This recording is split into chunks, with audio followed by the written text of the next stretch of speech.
Ош шаарындагы шайлоо участкалар элди кабыл алууга даяр. Ден соолугуна мүмкүнчүлүгү чектелген жарандар үчүн атайын коңгуроолор илинген. Ал аркылуу шайлоого кезекке турбастан дароо кире алышат. Ал эми атайын көз азиздер үчүн дагы Брайль шрифти менен 4948 бюллетен даярдалган. Шайлоо учурунда электр жарыгы өчүп кала турган болсо, атайын генераторлор дагы камсыздалган. Биздин шайлоо участкада 1948 тизме боюнча шайлоочулар бар.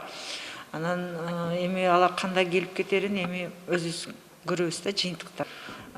Мурункуда шайлоодо ар бир шайлоочуга колгап, перчатка, маска и антисептик менен. Анткени менен президенттик шайлоо жана башкаруу тартибин аныктаган референдум бир учурда болорун билбегендер четтен кезигет. Маалыматым жок. Эми жакшы эле болот, эми элдин баары эле ушуну колдоп атат го. Буга чейин кандай немелер болду. Эми ошо болорам билен билгенчилик кылбаса керек да. Мен оюмча жакшы эле. Элдин өзү тандоосуз болуп атат да бул немеде шайлоо. Билесиң. Ошону билбейт экенмин, көпчүлүгүнүн маалыматы жок болуш керек. Ооба, маалыматыбыз бар. Бир көчтү бир адам башкарган, өтө туура. Ал эми серепчилер 4-октябрда өткөн жогорку кеңештин депутаттарын шайлоодо кетирилген кемчиликтер кайталанбаш үчүн эл өз укугун билип шайлоо боюнча толук маалыматка ээ болуусу зарыл. Ошону менен бирге эле административдик ресурс такыр колдонулбашы керек жана шайлоо ачык айкын өтсө эл дагы ыраазы болоорун айтат. Сөзсүз бардык өтүп жаткан процесстер, шайлоого чейинки, шайлоо учурундагы, шайлоодон кийинки бардык процесстер ачык айкын болуш керек. Нааразычылыктар, митингдер, ар түрдүү акциялар эмне үчүн болот? Себеби ал ачык айкындуулук жок учурда, элден, шайлоочулардан кандайдыр бир маалыматтар жашырылган учурда, же болбосо мындай административдик ресурсту аша чаап колдонгон учурда, ошол сөзсүз мындай бир нааразычылыктарга алып келет да.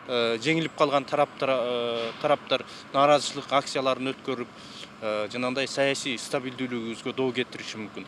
Алдыдагы өтө турган шайлоодо форма 2 кагазы жоюлгандыгына байланыштуу ар бир жаран өзүнүн тизмедин тактап анан шайлоого баруусу керек. Ошону менен бирге эле убактылуу кармоодо жаткандар, дарыланып жаткандар жана шайлоо комиссиялары менен нөөмөттө турган милиция кызматкерлери дагы кайсыл участкада тизмеси болсо, дал ошол участкага барып шайлоого катышат. Шайлоодо эл аралык уюмдардан эл аралык байкоочулар дагы катталган.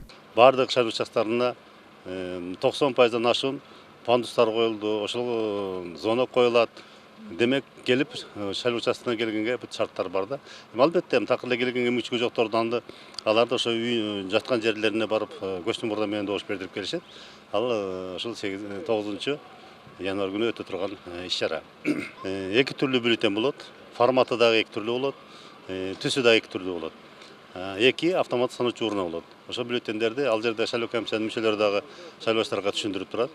Ошону менен адашканга мүмкүнчүлүк болбойт. Ошол келип эле эки чек алып, эки бюллетен алып, референдумга дагы, шайлоого дагы катышып кетсе мүмкүнчүлүк болот. Эске салсак, Ош облусу боюнча 512 шайлоо участкасы иштеп, 725.002 шайлоочу тизмеге кирген.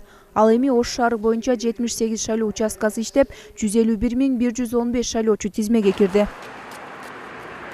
Айымкан Исралы кызы Азам Бузириков, Ынтымак.